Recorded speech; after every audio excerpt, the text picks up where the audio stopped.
బ్రహ్మానందం పరమసుఖదం కేవలం జ్ఞానమూర్తిం ద్వంద్వాతీతం గగనసదృశం తత్వమస్యాది లక్ష్యం ఏకం నిత్యం విమలమచలం సర్వధీః సాక్షిభూతం భావాతీతం త్రిగుణరహితం సద్గురుం తం నమామి. శ్రీగురుం తం నమామి. ఓం దయానందచరణౌ మనసా స్మరామి, దయానందచరణౌ శిరసా నమామి. అభయం. అభయం అంటే మామూలుగా మనం ఏమనుకుంటాం, భయం లేకుండా పోవడం అని. మనం కూడా చాలామంది అంటారు ఏంటంటే పిల్లల్ని, ఏమిటో స్వామీజీ మా అబ్బాయికి భయం భక్తి ఏమీ లేదండి అని. అంటే వాడికి భయం లేకపోతే అభయం, అంతే కదా. అభయం అంటే అర్థం ఏంటంటే భయం లేకుండా పోవడం అని కాదు అర్థం. అక్కడ భయం లేకుండా తిరుగుతున్నాడు, జులాయిలా తిరుగుతున్నాడు, వాడికి భయం లేదు భక్తి లేదని అంటామే, ఆ భయం కాదు ఇక్కడ చెప్పింది శ్రీకృష్ణ పరమాత్మ. ఈ లోకంలో భయం అంటే ఏంటనంటే, ఏ వ్యక్తికైనా గుర్తుపెట్టుకోండి, భయం అనేది ఒక్క దాని మీద ఉంటుంది, మనిషికి దేని మీద ఉండదు. ప్రాణం మీద భయం వాడికి, అంతే. ఏదైనా ప్రాణానికి వస్తే భయపడిపోతాడు మనిషి, ఇంక దేనికి భయపడడు. డబ్బు కొద్దిగా దెబ్బతినింది అనుకోండి, విచారంగా ఉంటాడు. లేదు ఇంకోటి ఏదో పోయిందనుకోండి, విచారంగా ఉంటాడు. పరీక్షలో పిల్లాడు ఫెయిల్ అయిపోయాడు అనుకోండి, విచారంగా ఉంటాడు, బాధపడతాడు, కానీ భయపడడు. భయం ఎప్పుడు వస్తుందనంటే, తనకి ముప్పు వచ్చినప్పుడు మాత్రమే భయం వస్తుంది. అంటే తనకు ముప్పు దేనివల్ల వచ్చింది అంటే, ద్వితీయాద్వై భయం భవతి అద్వైతమభయం ప్రతిష్టాం విందతే అథసో భయం గతో భవతి. చూడండి, భయం ఎప్పుడు వస్తుందనంటే, నేను ఒక వ్యక్తిగా ఒక ఔపాధిక ధర్మాలతో ఒక మానవు మాత్రమైనటువంటి దేహంతో పరిమితమై నేను ఇంతే అనుకొని ద్వైత భావనతో బ్రతికినంత కాలం వాడికి భయం తప్పదు. నేను ఈ శరీరము అనుకుని బ్రతికినంత కాలం వాడికి చావు మీద భయం తప్పనే తప్పదు. ఎందుకని, నేను ఈ శరీరం అనుకుంటున్నాడు, అందుకని భయం తప్పదు వాడికి. ఇప్పుడు ఒక ప్రశ్న, స్వామి మరి నేను ఈ శరీరం కాకపోతే ఇంకేంటండి నన్ను పిలుస్తున్నారు, ఇదిగో ఇలా అంటే నేను పలుకుతున్నాను, ఏమండి పరిపూర్ణానంద గారు అంటే మీరు ఇలా చూస్తున్నారు, because I'm relating to you only with this body, this is the medium. ఈ శరీరంతో మీతో నేను వ్యవహరిస్తున్నాను. అసలు ఈ శరీరం లేదనుకోండి, ఇప్పుడు సపోజ్ ఇక్కడ నా శరీరం లేదు, మీరు అందరూ వచ్చి కూర్చున్నారు, స్వామీజీ వచ్చేసారు, ఎక్కడ వచ్చారు, అదిగో అలా తిరుగుతున్నారు, ఎక్కడ మిమ్మల్ని ఏమనుకుంటారంటే, ఆ తర్వాత వీడు కీల్పాకం నుంచో ఎర్రగడ్డ నుంచో చిన్నవాల్టేరు నుంచో పరిగెత్తుకు వచ్చేసారనుకుంటారు. అంటే ఈ మూడు కూడా పెద్ద పిచ్చాసుపత్రులు. ఇప్పుడు ఇక్కడ ఏం లేకుండా, ఇప్పుడు నేను రాకుండా మా స్వామి అదిగో వచ్చేసారండి, అదిగో అదిగో అదిగో అదిగో అదిగో ఎవడికి కనపడదు. మళ్ళీ దీని మీద ఒక పెద్ద వేదిక, మళ్ళీ జన విజ్ఞాన వేదిక వాళ్ళు వచ్చి, ఇదిగో ఇది అంతా భ్రమ, ఉత్తుత్తిది, పాపం వీళ్ళని అమాయకుల్ని చేసి వాళ్ళు ఏదో అలా మోసపోతున్నారు. నిజమది. శరీరం ఉంటే నన్ను మీరు అందరూ చూస్తున్నారు, ఇప్పుడు వింటున్నారు, నన్ను మీరు చూస్తున్నారు, నాతో మీరు పరిచయం ఏర్పరచుకున్నారు, మాట్లాడుతున్నారు, దగ్గరకు వస్తున్నారు, ఇదిగో పండు ఇస్తున్నారు, లేకపోతే నమస్కారం చేస్తున్నారు. ఇవన్నీ దేనికి? ఒక శరీరం ఉంది కాబట్టి. నా దృష్టిలో మీరు అంటే శరీరము, మీ దృష్టిలో నేను అంటే శరీరము. శరీరం కంటే ఇంకొకటి నాకు కనపడదు. ఈ ముక్కు, కళ్ళు, కాళ్ళు, చేతులు, ఈ మనిషి కనిపిస్తాడంతే. ఈ శరీరం కంటే వేరే నాకు కనపడదు. మీకు ఏమైనా కనపడుతుంది శరీరం కంటే అన్యంగా? నథింగ్. ఒకవేళ ఏదైనా కనపడింది అనుకోండి, స్వామీజీ మాకు కనపడింది. ఏం కనపడింది?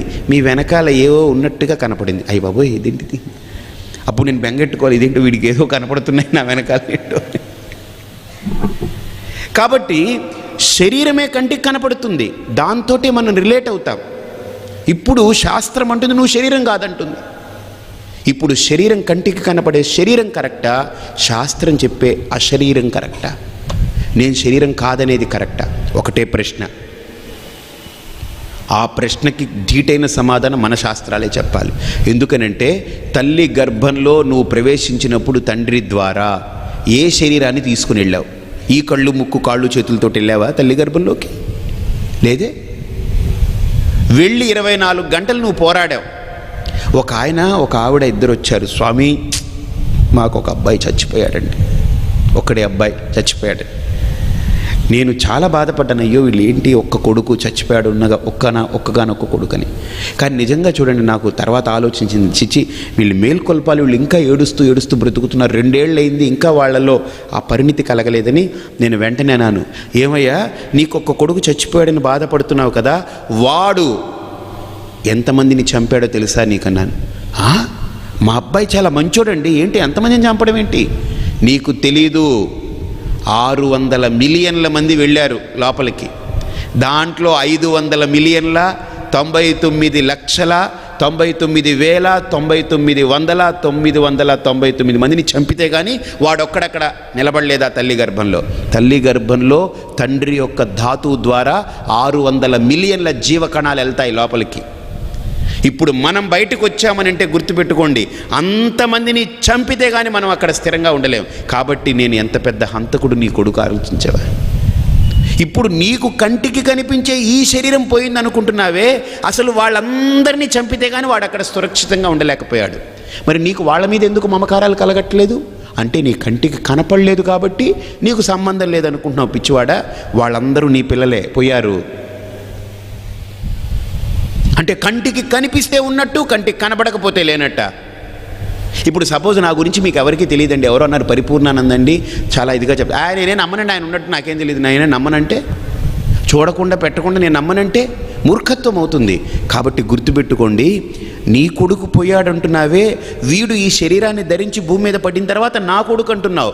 అసలు ఈ శరీరం ధరించకుండా వాడు నీ లోపల నుండి నీ భార్య గర్భంలో ప్రవేశించేటప్పుడు మొత్తం 600 మిలియన్ల మందితోటి వెళ్ళాడు. వాడు 600 మిలియన్లో ఒకడు. కానీ అంతమంది చచ్చిపోతే కానీ, అంతమందిని చంపితే కానీ వాడక్కడ సేఫ్గా ఉండలేడు.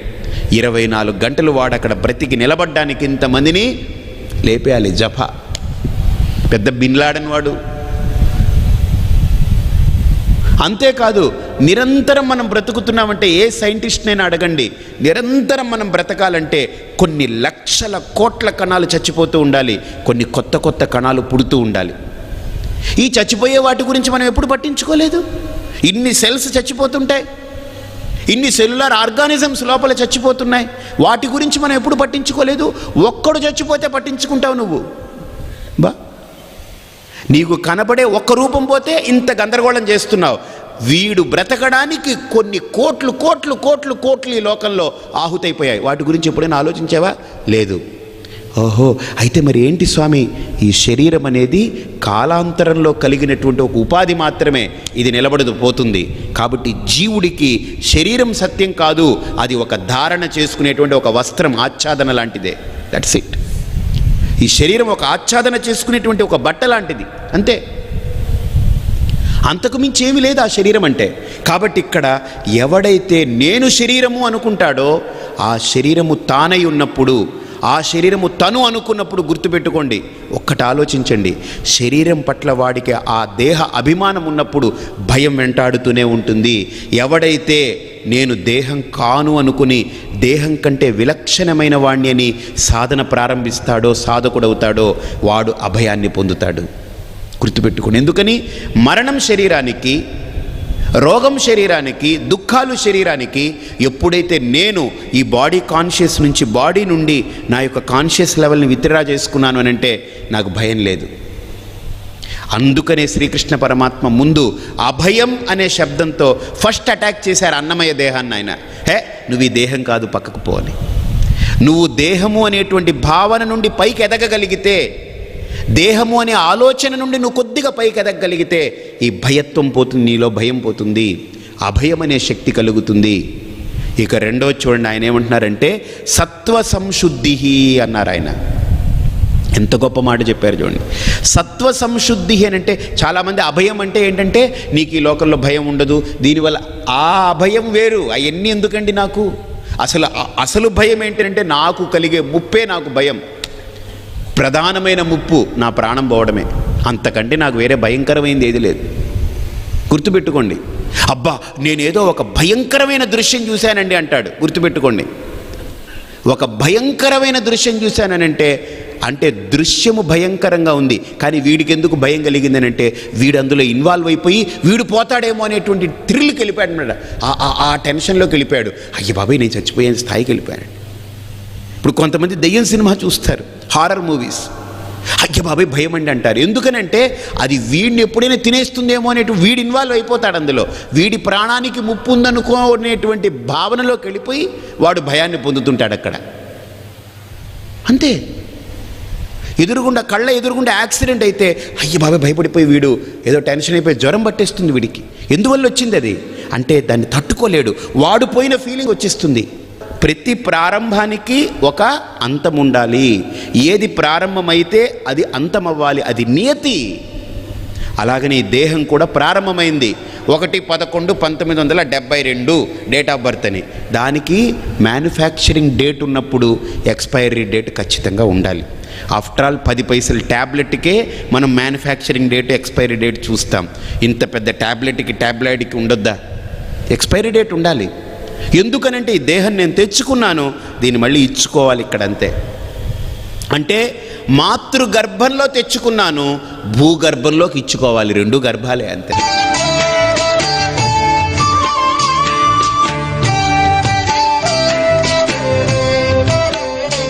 ఈ దేహం తెచ్చుకునేదానికి మాతృగర్భం ఉపయోగపడింది, కానీ ఈ దేహం ఇచ్చుకునేదానికి భూగర్భం ఉపయోగపడుతుంది. అంతే కదా. భూగర్భంలోకి ఇచ్చేస్తాను, మాతృగర్భంలో తెచ్చుకుంటున్నాను. నా ప్రయాణం అంతా అంతే. మాతృగర్భంలో దేహాన్ని పొంది బయటకు వచ్చి భూగర్భంలో మళ్ళీ దేహాన్ని ఇచ్చుకునే లోపు ఆడే ఆట, ఆడే నాటకమే ఇదంతా. అంతే. That's it. కాబట్టి దేహాన్ని తెచ్చుకోవడం నాటకంలో ఒక పాత్ర, దాన్ని ఇచ్చుకునే లోపు ఆడే వేషాలు ఇన్ని అన్నీ కాదు. గందరగోళం, రచ్చ రచ్చ. శ్రీరామ రక్ష. కాబట్టి ఇక్కడ శ్రీకృష్ణ పరమాత్మ ఆ కాన్సెప్ట్నే ఆయన తీసుకుని, దేహం అనేది నీది కాదయ్యా, నువ్వు దేహం కాదు, దేహ విలక్షణమైన వాడివి, నువ్వు దేహం కంటే విలక్షణమైన వ్యక్తివి. ఎందుకని? దేహము లేనటువంటి స్థితిని కూడా నువ్వు పొందుతున్నావు ప్రతిరోజు. ఎప్పుడు నిద్రలో నీకు ఈ దేహంతో స్పర్శే లేదు. నువ్వు మగవాడివా, ఆడదానివా, నువ్వు మనిషివా, పశువువా, నీకేం స్పర్శ లేదు. హాయిగా పడుకున్నావు. దేహాన్ని అవతల పాడేసావు. మూట ఎక్కించేస్తాం మంచం మీదకి, ఈ బస్తాని ఎక్కించేస్తాం మంచం మీదకి. 70 కేజీలు 80 కేజీల బస్తాని మెల్లగా భోంచేసి వెళ్ళి అలా చూసి ఆ మంచం మీదకి ఎక్కి అలాగా దుప్పటి కప్పుకుంటాం. ఈ బస్తా ఏమై పడి ఉంటుందో ఏమో అర్థం కాదు. ఒకవేళ ఈ బస్తాని ఇంకో బస్తా తోసేసి కింద పడిపోతుందో, లేదు ఈ బస్తాయే దొర్లి కింద పడిపోతుందో, అయినా ఏమీ స్పర్శ జ్ఞానం ఉండదు. అలా పడి ఉంటాం అంతే. అర్థమేంటి? అసలు ఈ దేహం నేను కాదు కాబట్టే ఆ నిద్రలో హాయిగా దేహ విలక్షణుడై బ్రతుకుతున్నాను. అక్కడ ఆలోచించండి. నేను చెప్పేది ఏది అది ఇంప్రాక్టికల్ కాదు, మన స్వానుభవమే. నిత్యము మనం ఎదుర్కొనేటువంటి సంఘటనలే. ఎప్పుడు నా నోట్లో అవే వస్తాయి తప్ప ఇంప్రాక్టికల్ది, ఇర్రేషనల్గా, ఇల్లాజికల్గా నేను మాట్లాడడం ఇష్టం ఉండదు నాకు. అవే శాస్త్రం చెప్పింది అంతే, మీరు అదే వినాలి అని అనను నేను. దాన్ని విచారణ చేసి దాన్ని మన అనుభవంలోకి తీసుకొచ్చి మన స్వానుభవము దానికి తోడు చేసి నేను మాట్లాడే ఇష్టపడతాను. కాబట్టి ఇక్కడ అభయం అనే శబ్దానికి శ్రీకృష్ణ పరమాత్మ వేరే అర్థమేం కాదు, నువ్వు దేహ విలక్షణుడివి అని మనల్ని ప్రతిపాదన చేశారు. అంటే పురుషోత్తముణ్ణి కదా మనకు అందించాలి.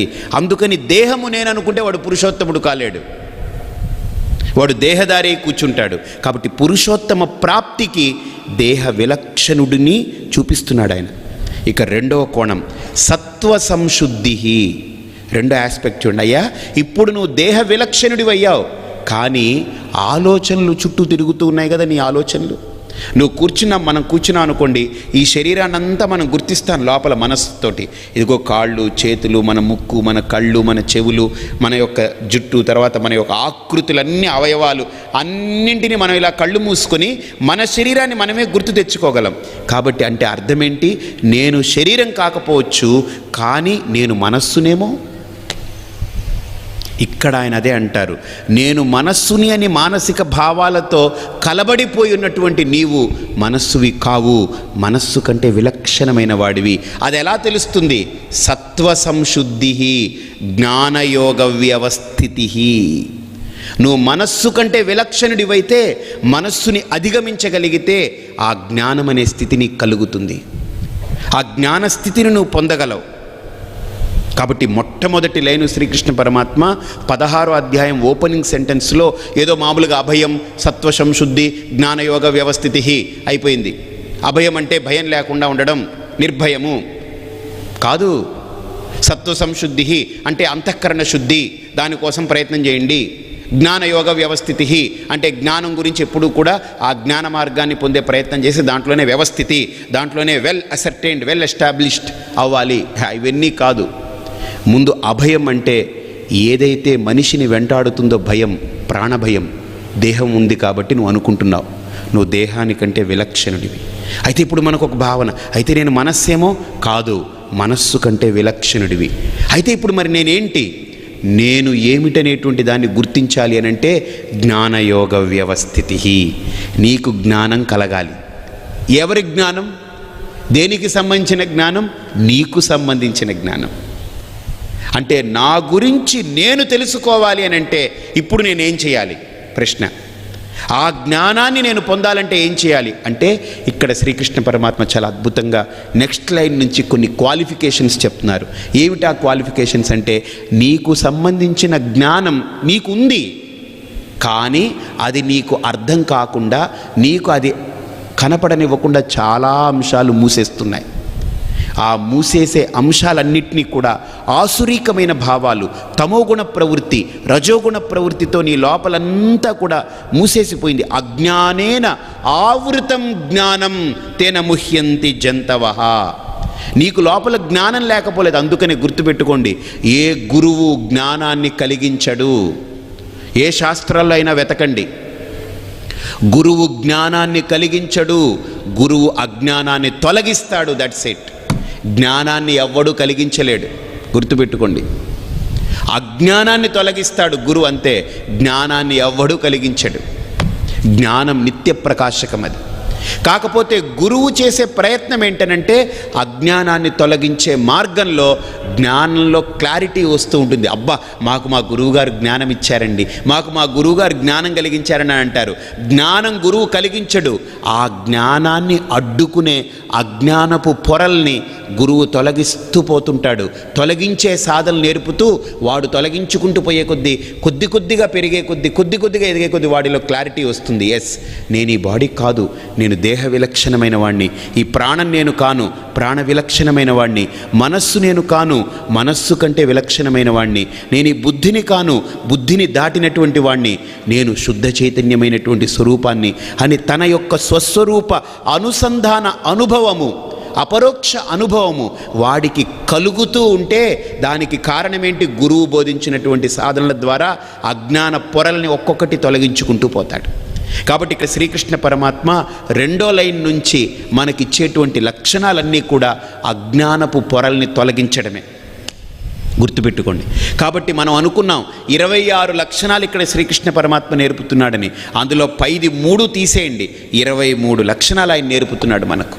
ఈ 23 కూడా ఒక సాధకుడు గుర్తించగలిగితే చాలు. మీరేం ఆచరించేయాలి? చాలామంది అంటారు, ఏమండి వేదాంతం విన్నంత మాత్రాన సరిపోదండి, ఆచరించాలి అని. గుర్తుపెట్టుకోండి, మనం భోజనం తిన్నాం అనుకోండి, తిన్నంత మాత్రాన ఆకలి తీరదండి, కూర్చొని ఏదో ఆచరించాలండి. ఏం ఆచరిస్తారు కూర్చొని? భోజనము తింటేనే ఆకలి తీరుతుంది. అలాగనే వినే శ్రవణం కూడా మన అజ్ఞానాన్ని తొలగించేదైతే ఒక్క మాట చాలు, ఇన్ని మాటలు అక్కర్లేదు.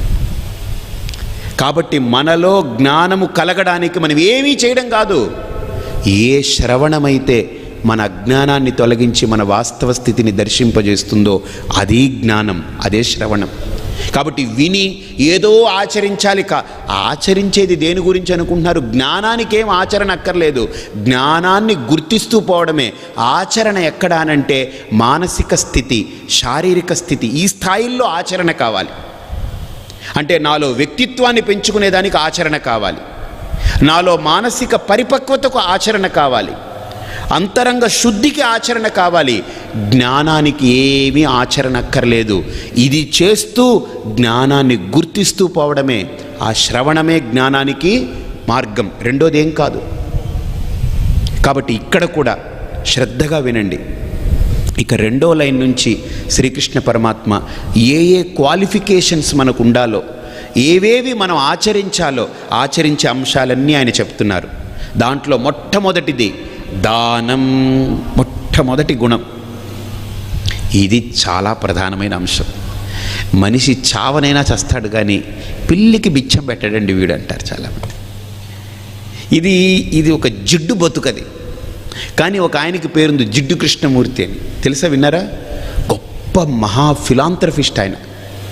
ఇంటి పేరు జిడ్డు కృష్ణమూర్తిగా ఆయన గొప్ప దాత అండి. ఆయన చాలా గొప్ప దాత, ఆయన గొప్ప జ్ఞాత కూడా, మహాజ్ఞాని ఆయన. ఇతనికి ఇంటి పేరు లేదు కానీ ఒంటి పేరు ముట్టుకైతే ఇదే, ఈ జిడ్డువాడే. అసలు వీడికి ఏదైనా ఒక సత్కార్యం చేసేటప్పుడు కూడా మామూలుగా ఖర్చు పెట్టడం వీడికి అసలు ఇష్టం ఉండదు. ఇక సత్కార్యం అనేటప్పటికి పూజ, ఊరికినే పూలన్నీ పట్టుకొచ్చి వీళ్ళు ఊరికినే డబ్బంతా తగలేస్తున్నారు, అంతే ఉట్టిదే. వీడికి ఎంతసేపటికి డబ్బు తగలేయకుండా ఉండడం అంటే అర్థం ఏంటంటే కట్టలు గుట్టలు కట్టలు గుట్టలు కట్టలు గుట్టలు కట్టలు గుట్టలు కట్టలు గుట్టలు పెంచి చావాలి ఒకరోజు, అంతే. వీడు బతుకంతే.